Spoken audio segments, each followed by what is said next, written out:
Okay, good afternoon. Welcome back. Our class is a little bit disjointed because we haven't had class for a full week. So let's just take a quick look at the calendar while you guys are opening to page 41. So a week ago, we talked about solving quadratic equations by factoring. Today we're going to talk about graphing parabolas, and then the next 2 days are all about the quadratic formula. Then we've got one more day on quadratic models, that's word problems, and then finally our quest number 4 is April 26th. Any questions on the calendar? Okay, so this is coming. I'll do this and see how rewarding it is. For the first time, we can see the final exam on the smartboard. Isn't that exciting?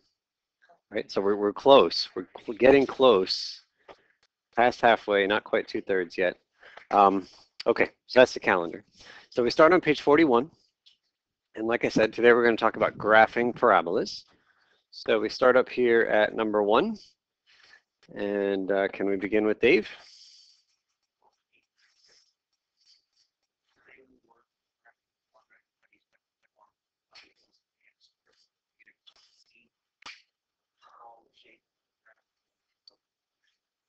Okay, so let me just write one other equation down here. Y equals mx plus b.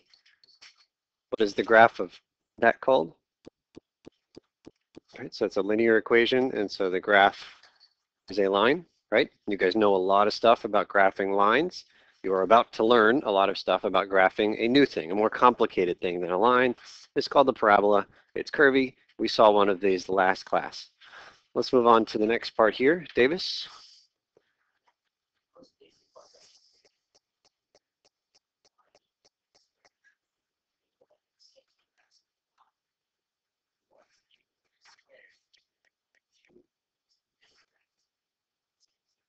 Okay, so let's just take a quick look at the table, and then you guys are going to fill it in and plot some points.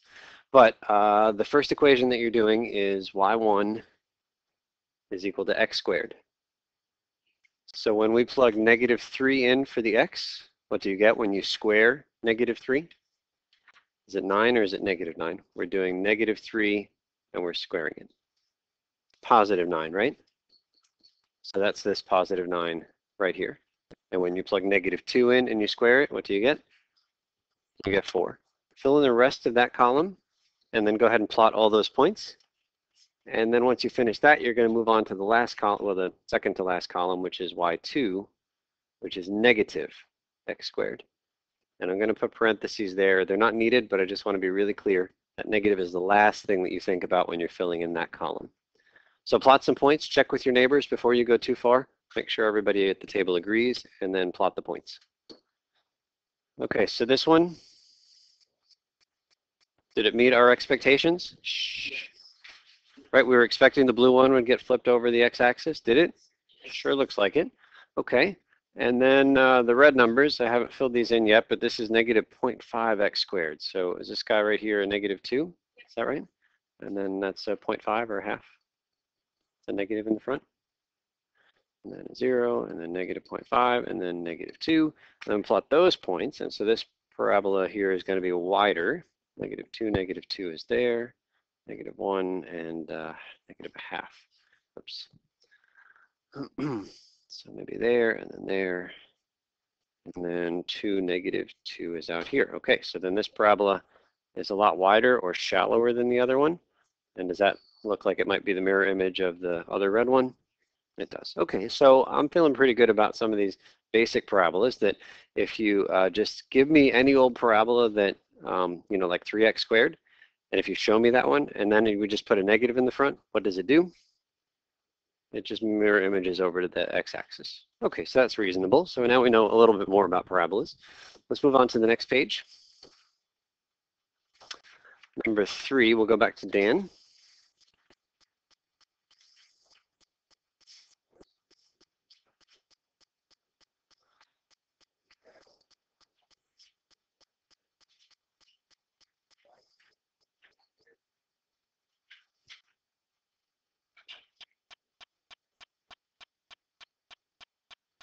Okay, so looking at these equations, first of all, they're a lot more complicated than the equations that we've just played with, right? We looked at y equals x squared, we looked at y equals 3x squared, We looked at 0.5x squared, but we didn't see any equations where there was like a plus or minus some number at the end. And we didn't see any equations where there was an x term as well as that constant term, plus 60 in that case. So, so we can now say some differences about these graphs. I've got 3 graphs here in color on the smartboard compared to the ones on the previous page. The ones on the previous page, they all went through the same point. All of them went through which point? Went through the origin, right? Every one of the ones on the previous page went through the origin. How about these 3 parabolas? None of them does. All right, so apparently going through the origin is something special. But these parabolas, they're kind of moved around. Some of them are right side up, some of them are upside down. So let's see if we can identify some features about these parabolas. So first of all, how many of them would you say open upwards, like a smiley face? 2 of them open upwards, the red and the green, sorry, the blue and the green. And then one of them is down, the red one. What did we notice about every upwards parabola here? Like what was the green equation? It's y equals x squared, right? How about the blue equation here? 3x squared. Red, 0.5x squared. How did we get them to open down? We put a negative. So the number in the front of the x squared was negative for the downwards parabolas. So let's see if that maybe is still true. This guy right here, remember ax squared plus bx plus c are the standard letters that we use. So a is the number touching x squared. So a is 4 for this first one. That's positive. And so our guess is that one going to open up or down? That feels like it's going to open up, maybe. And then, so we'll say 4, and so maybe that's up. How much is a on this one? It's positive 1. So do we think that's up or down? Up because it's positive. And how much is a here? It's a negative 1, so up or down? Down. Do we have 2 ups and 1 down? We do. All right, so I'm feeling like we have enough evidence to really say, yeah, whatever number is touching the x squared, that completely determines whether it opens up and it looks like a smiley face or opens down and it looks like a frown, okay? So, what's not written? All right, so let's add it here. If a is bigger than 0, then the parabola is positive. I'm saying positive not as a math word, but as a, well, kind of as a math word, but also as a, somebody is a positive person. Oftentimes they are smiling, right? If then parabola is positive, i.e. is opening up. So if the a is bigger than 0, the parabola is positive. It's happy, smiling.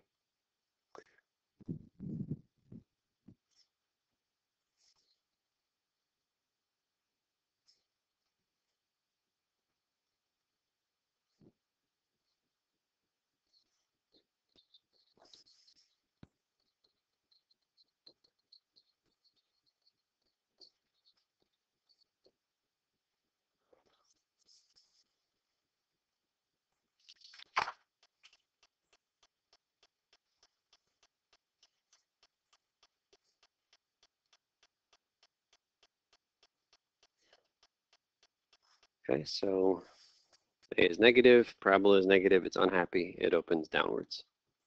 Okay, so we got that. Let's think about, for each of these 3 graphs here, let's think about the one point where the parabola really changes its behavior pretty dramatically. On the blue curve, where would you say the parabola really changes? Up at the top? I'm not being very precise here, so it's okay to have different answers. Yeah, it feels like something is happening, or at least this is what I'm looking at right here, is that point right there. Because to the left of that point, the parabola is, if you're just walking on this thing, you are walking downhill, right? But then all of a sudden, you turn around and you start walking uphill. So like if you're walking in there, you'll notice something very dramatic changing right there at the bottom. And how about for the green? Same kind of thing, right? You're walking downhill, and then it's flat, and then you're walking uphill. So again, there's something special happening right there. Is that true for the red as well? Is it the same? You walk downhill and then you walk uphill? This is the other direction. Here, if you're upside down, yeah, it's about perspective. So here you're climbing to the top of the mountain, you get the view for a moment, and then you start to walk back down. So that point right there where the behavior changes, it has a name. Parabolas have their own vocabulary. Anybody know the name of that special point? It's the vertex. Good. That is called the vertex. So vertex, vertex, and vertex. And so I'm going to give you a way to figure out exactly where that vertex is. We'll hold off on that for the time being. I would like us to know the name. The place where the parabola turns is called the vertex.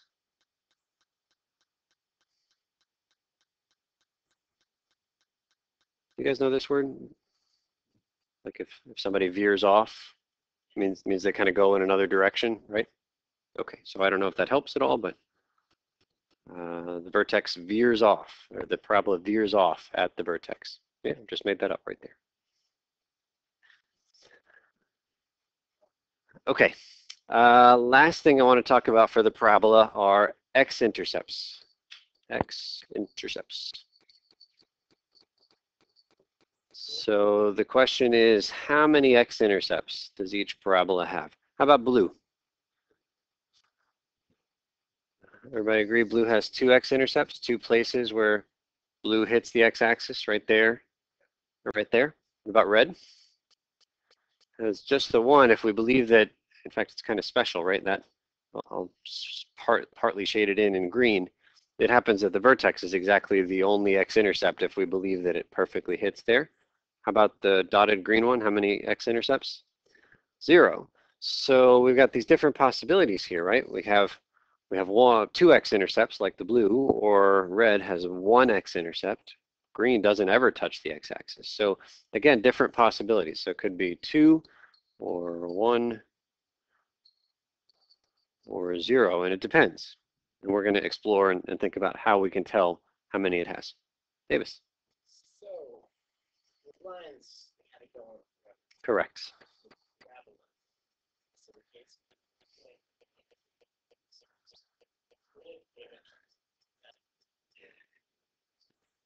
Yeah, so we talked about lines, and an important characteristic of lines is that they go forever. What do parabolas do?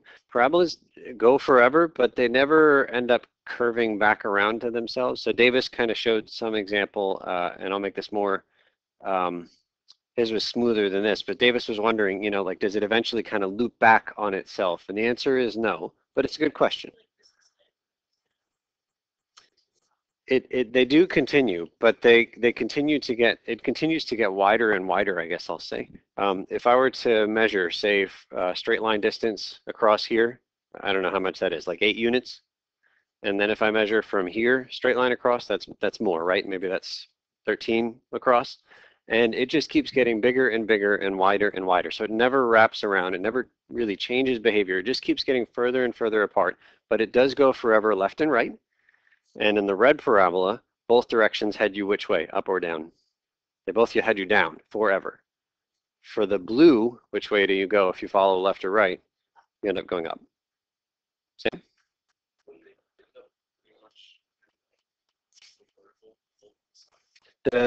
They are going to get steeper and steeper, approaching vertical, but they'll never become vertical. Yeah, but they will get very steep. Sideways, absolutely. So the equations that we've been looking at have been like y equals x squared, and that's our standard one opening up. But if you were to change these letters around, x equals y squared, you'll have a perfectly good parabola opening sideways. And if you mix and match, let's see if we can do one real quick on GeoGebra. If you mix and match the x's and y's, I think we can make one that opens sideways. I would have to think very hard to make sure it works. Okay, let's try this guy here. 1, 2, 3, 4, and 5. So technically, yeah. So you can have a parabola opening off at an angle. Now the fact is, this one is very likely not a parabola. If I keep this is kind of what Davis was seeing, and it's a really nice thing to see because you know, at what point does it change? I mean, like, it's no problem thinking it wraps around here, but I'm telling you that somewhere out there, there's one which doesn't wrap around at all. But then somehow, if we do this, yeah, yeah, yeah, there's all kinds of crazy stuff happening. Yeah, it's weird. Yeah. Okay, but lots of good questions, lots of room for exploration. Okay, it says, what does it say here? So let's keep going down here. Number 5, 6-step process for sketching a parabola y equals ax squared plus bx plus c. So we're going to follow this together once, and then you guys are going to do the group work where you'll practice this a bunch of times. So the first step is to figure out if the parabola opens up or down. Remember, the value of a determines completely whether we open up or down. So let's go to the next page, and we'll take a look at number 5 here. So A, the first question is up or down. How much is the value of A in this parabola? Is everybody okay when we say A equals 1? Anybody not see what we're looking at? It's the number touching x squared, which in this case is an invisible 1. Everybody see it? That's what we call A every time, is always the number in front of x squared. A equals 1. How does that compare to 0? It's greater than 0. So therefore this parabola is what? Positive or negative? Positive. So does it open up or down? Up. Okay. What's that? Smiley face. This is a smiley face parabola because A is positive. Okay, so that's that. Let's come back to the process here. We'll look at part B. It says find the location of the y-intercept. And this is something we actually did maybe on class number 2 or something. A long time ago, we talked about y-intercepts. What's true about every point on the y-axis? How much is x? 0. At every point on the y-axis, x is 0. So how do you find the y-intercept? You set x equal to 0. So let's try that here in B.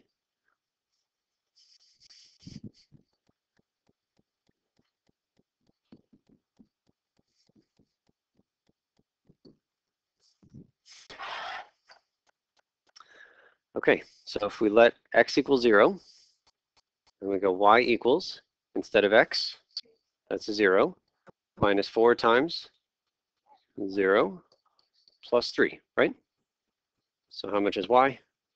3. So let's write the intercept as an ordered pair. How much is x? 0 and y, 3. 0, 3 is the y-intercept. Sam?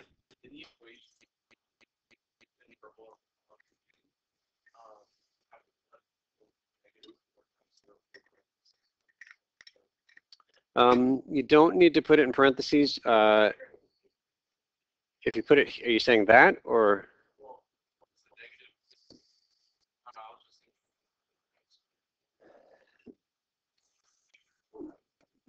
Yeah, I like what Katrina said, where the x is the thing that gets its parentheses. So every place I put a 0, technically, I probably should have put parentheses around it.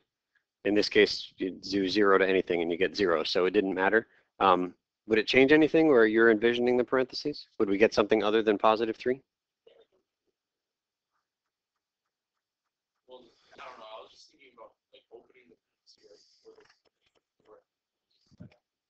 the That's totally fine. Regardless of how you group it, that thing right there is going to be 0. So it doesn't make any difference.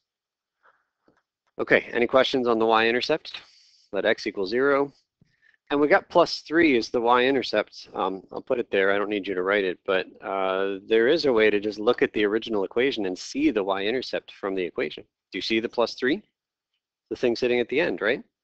And do we buy that that's always where it's going to be? Well, if you let x equal 0, what's going to happen to those first 2 terms? They're going to be 0. It doesn't matter what they are, right? So whatever is sitting right here, it's got to be the y-intercept. I don't know that it's necessarily worth memorizing at this point, but it's an observation. Okay, let's go back. We are up to C. Find the location of the x-intercept. Okay, intercept or intercepts. And again, we talked about x-intercepts before. What's true about every point on the x-axis? the y is equal to 0. So how are we going to find these guys? We're going to let y equal 0 and find x. So let's try this here in part C. So this is the x-intercept, and we find it by letting y equal 0. So that means we're copying the original equation, but instead of y, we put 0. So it goes 0 equals x squared minus 4x plus 3.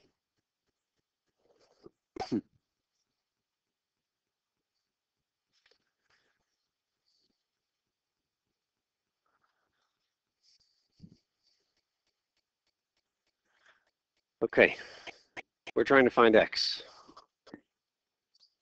We're going to find two solutions. How do we solve this kind of equation? We factor. That's right. We spent a lot of time factoring, and now we're solving equations.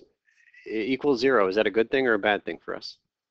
That's a great thing. Isn't that one of the, like that's the first step when we're solving a quadratic, is to make one side equal to 0. Great. It's automatically done whenever you're looking for x-intercepts. So our job here is to factor. Now, I know that we all factor at different speeds. We're just going to put the answer here, and I'm going to say I trust that you guys in your own time and at your own pace can do the product sum table and find the factors. Anybody see them? X minus 1, x minus 3, or the other order, it's fine. So if that's too quick, don't worry about it. I don't need you to be able to factor like at the speed of light, but I need everybody to be able to do that at their own pace. But now that we've got the factorization, well, we have to go just a tiny bit further.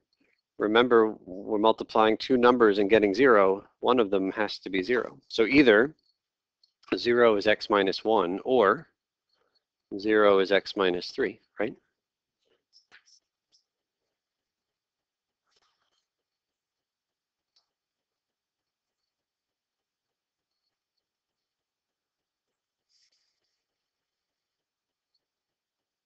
Any questions on the two simpler equations?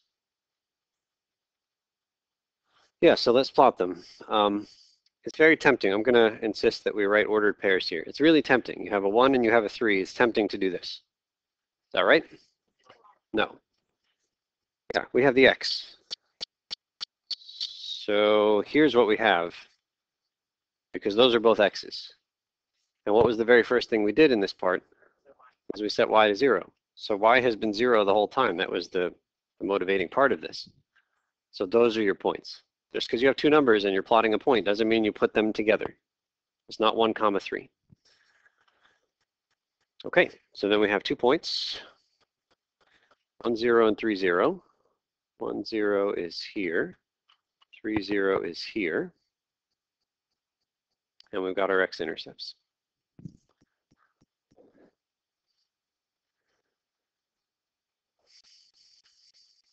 Any questions so far?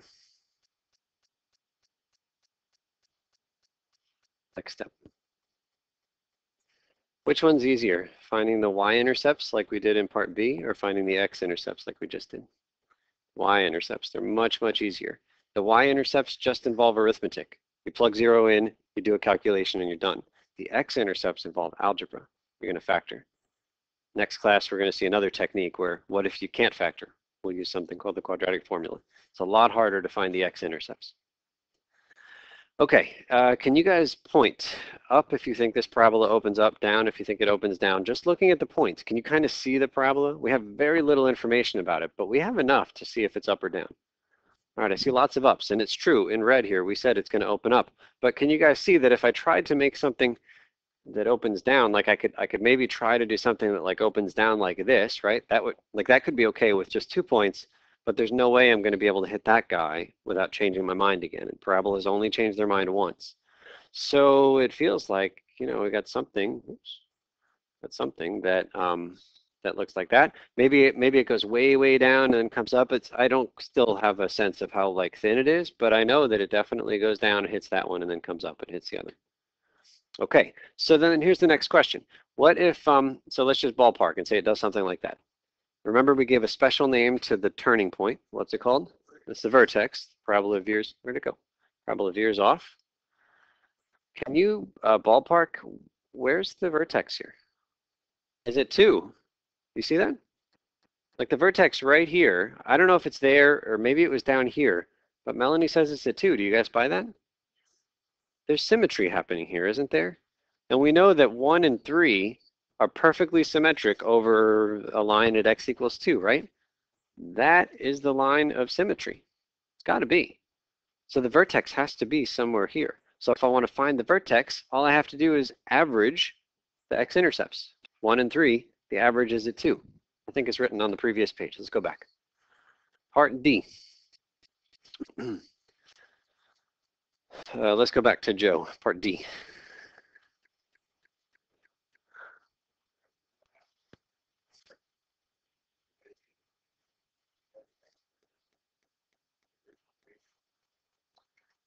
Okay, so let's try this now. So I'm going to put this up here at the top. So this will be part D, which says to find the vertex. And what we're supposed to do is average the x-intercepts.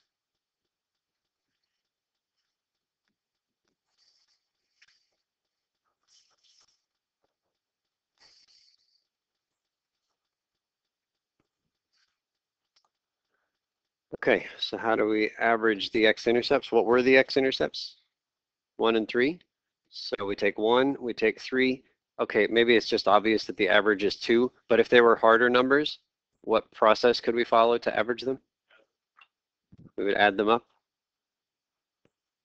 and then divide by how many, which is 2. Everybody okay with that formula for average? Add the two numbers, divide by 2. And, you know, there can't be like 7 x-intercepts, so it's going to be 2 every time. So that's a 4 divided by 2, which is 2, which agrees with what Melanie saw by just looking at the picture. So the vertex definitely happens when x is 2. What I don't know yet is the y value. But guess what? This right here tells you everything you need to know about the y value if you know the x. If I know x is 2, what can I do to find y? Just plug in x equals 2. So then we'll plug in x equals 2. So it says, put this in blue here. So it says y equals, instead of x squared, what are we putting? 2 squared. I'll put parentheses around the 2. Minus, what's the next thing? 4x, 4 times 2, plus 3. Everybody see where that came from? Plug in 2 for all those x's. And then it's arithmetic.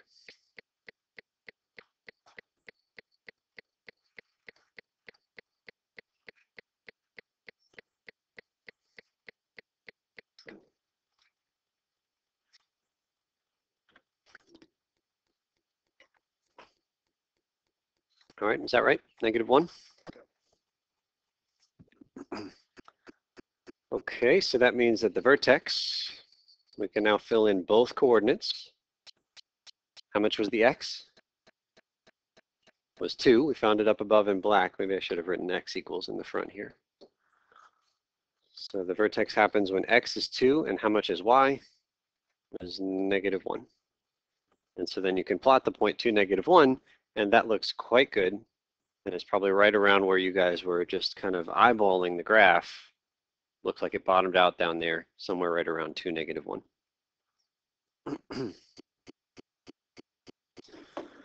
Any questions on finding the vertex?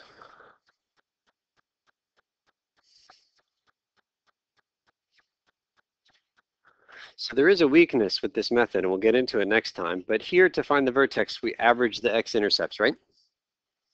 Weren't there different possibilities for how many x-intercepts a parabola could have? Like here it has 2 x-intercepts, but what else could it have? It could just have 1 or none, which is really problematic. Even if it has no x-intercepts, does it still have a vertex? It does. It still turns around somewhere. So this method, it's got some flaws, right? I mean, it works when it works. Next class, we'll see how to handle it when it doesn't work. But for today, it's just going to work. Okay, almost done with this one. I won't go back to the previous page, but the next step says, find the mirror image of the y-intercept. So the y-intercept is right here. It's at 0, 3. Do you guys buy that on this parabola there's a mirror image point somewhere out here? So we just got to try to find it. And you're just going to really analyze to figure out where it is. Again, what was the x of the vertex? Was it 2? So I'm just going to draw a vertical dotted line right there at x equals 2. That was the vertex number. And that really makes it easy for me to figure out where the mirror point is. So I'll put it here in purple. What are the coordinates of the mirror point? 4, 3 is good. Right, and that one is really just a matter of look at the picture and count boxes. That's what you're supposed to do.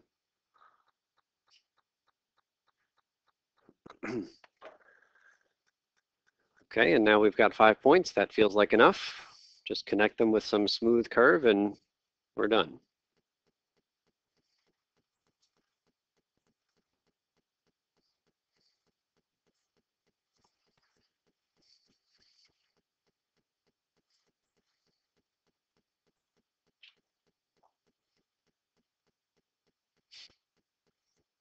Any questions on that one?